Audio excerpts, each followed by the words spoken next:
Assalamualaikum warahmatullahi wabarakatuh. Perkenalkan, nama saya Muhammad Rizky Fardiansyah dari kelas SI 2023B. 3 digit NIM terakhir saya 037. Pada kesempatan saya kali ini, saya akan menjelaskan proposal tentang analisis dampak e-commerce terhadap usaha milik masyarakat. Yang pertama, latar belakang. Kehadiran e-commerce memberikan dampak yang signifikan kepada usaha milik masyarakat. Hal ini disebabkan karena e-commerce dapat memberikan kemudahan akses yang lebih luas, efisiensi dalam rantai pasok, dan peluang usaha yang luas. Akan tetapi, e-commerce juga memberikan dampak negatif bagi masyarakat seperti persaingan yang makin ketat, kesulitan membangun kepercayaan konsumen, perubahan sifat konsumen, dan penurunan penghasilan pada usaha tradisional yang menyebabkan masyarakat perlu beradaptasi dengan kehadiran e-commerce.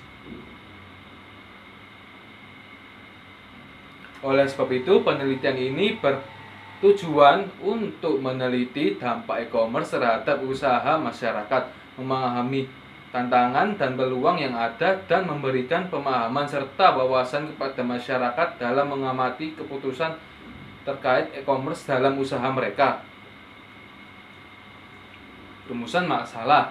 Pertama, bagaimana dampak e-commerce pada usaha milik masyarakat. Yang kedua, bagaimana perubahan perilaku konsumen dengan kehadiran e-commerce. Yang ketiga, apa saja peluang yang muncul dengan hadirnya e-commerce pada usaha milik masyarakat. Yang keempat, apa saja tantangan yang muncul dengan hadirnya e-commerce pada usaha milik masyarakat. Yang kelima, bagaimana kebijakan dan strategi pada usaha milik masyarakat. Tujuan penelitian. Yang pertama, memahami dampak dan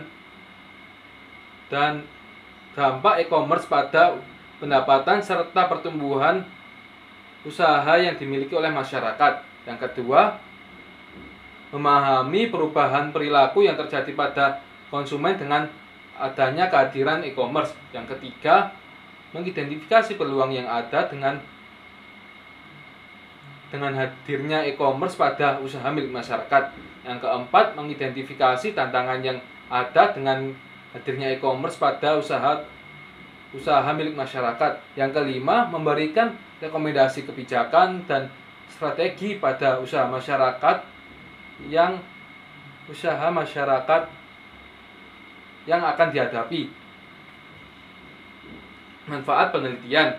Yang pertama, memberikan pemahaman tentang dampak e-commerce terhadap usaha yang dimiliki masyarakat. Yang kedua, meningkatkan pendapatan ekonomi masyarakat. Yang ketiga, pembuatan kebijakan yang mendukung. Yang keempat, pemahaman pasar yang lebih baik. Capaian ini diharapkan dapat bermanfaat bagi berbagai pihak diantaranya sebagai berikut. Yang pertama, pelaku UMKM. Yang kedua, peneliti. Yang ketiga adalah praktisi. Batasan istilah. Yang pertama, e-commerce adalah kegiatan jual beli yang dilakukan secara online melalui media digital. Yang kedua, online, yaitu merujuk pada kondisi terhubung dengan internet. Yang ketiga, usaha masyarakat, yaitu merujuk pada bisnis yang dilakukan oleh individu maupun kelompok dalam skala kecil.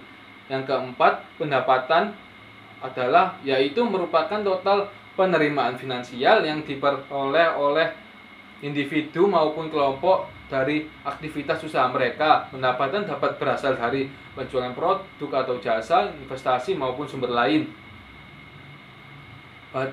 Yang kelima, konsumen, yaitu merujuk pada individu maupun kelompok yang memperoleh barang atau jasa dari penyedia layanan.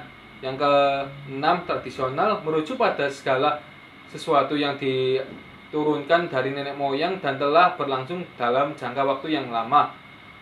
Yang terakhir, efisiensi, merujuk pada kemampuan melakukan pekerjaan secara cepat, tepat, dan penggunaan sumber daya yang optimal.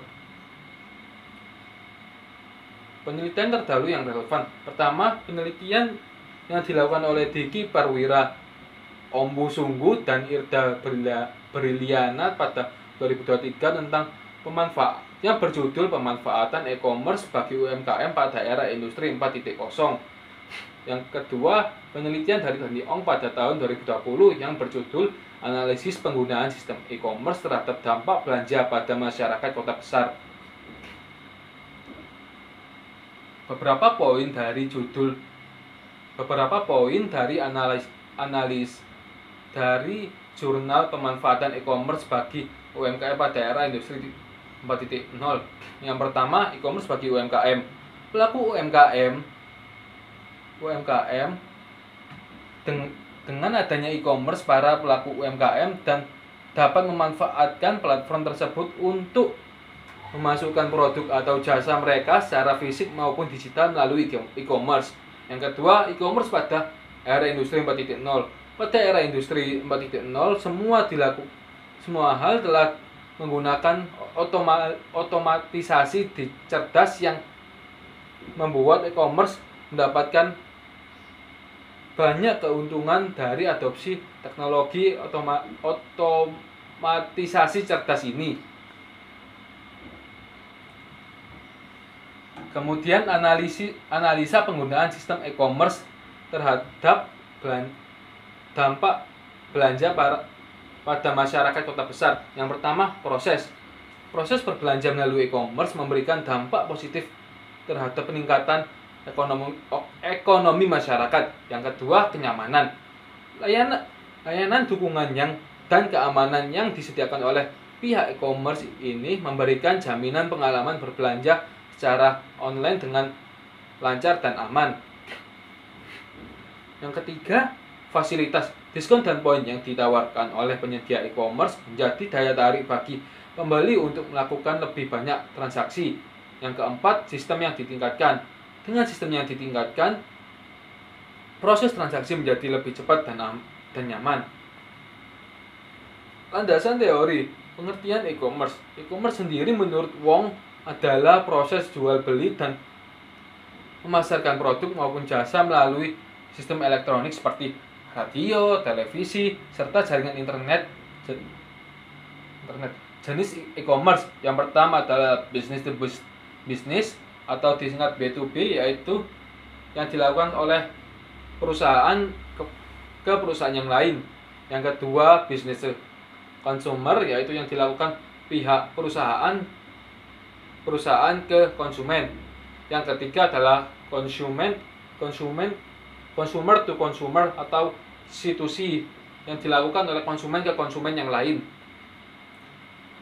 UMKM adalah singkatan dari usaha mikro, kecil, dan menengah.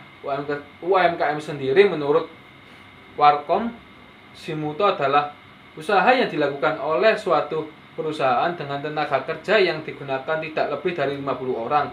UMKM sendiri memiliki karakteristik sebagai berikut. Yang pertama, jumlah karyawan yang dimiliki relatif sedikit. Yang kedua, modal terbatas. Ketiga, skala ekonomi yang kecil. Keempat, kepemilikan seringkali dimiliki oleh perorangan atau keluarga. Jenis penelitian. Jenis penelitian yang saya gunakan adalah penelitian deskriptif, yaitu jenis penelitian yang bertujuan untuk menggambarkan atau menguraikan suatu fenomena atau keadaan yang ada pada saat ini. Tujuan dari penelitian deskriptif adalah untuk memberikan gambaran yang jelas, sistematis, dan akurat tentang karakteristik, sifat, atau hubungan antar variabel dalam suatu populasi atau sampel.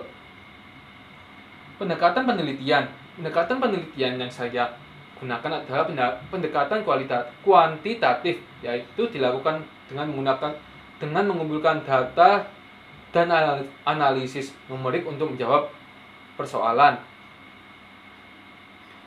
Sumber data dan data penelitian.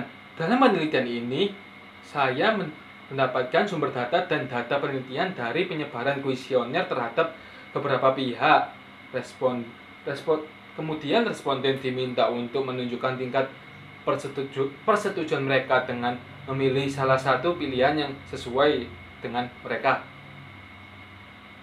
Teknik pengumpulan data. Teknik pengumpulan data yang saya gunakan adalah menggunakan teknik kuesioner, yaitu metode pengumpulan data dengan menggunakan pertanyaan untuk mendapatkan informasi dari responden. Teknik pengumpulan data ini menggunakan metode kuesioner ini memiliki kelebihan tersendiri, yaitu mampu digunakan untuk mengumpulkan data secara efisien dan relatif cepat. Teknik analisis data. Teknik analisis data yang saya gunakan adalah teknik analisis deskriptif, yaitu teknik yang bertujuan untuk memberikan gambaran yang sistematis dan terperinci tentang data yang telah dikumpulkan. Analisis deskriptif memungkinkan saya untuk mengorganisir data secara terstruktur dan mengumpulkan karakteristik utama dari data tersebut. Sekian dari saya. Wassalamualaikum warahmatullahi wabarakatuh.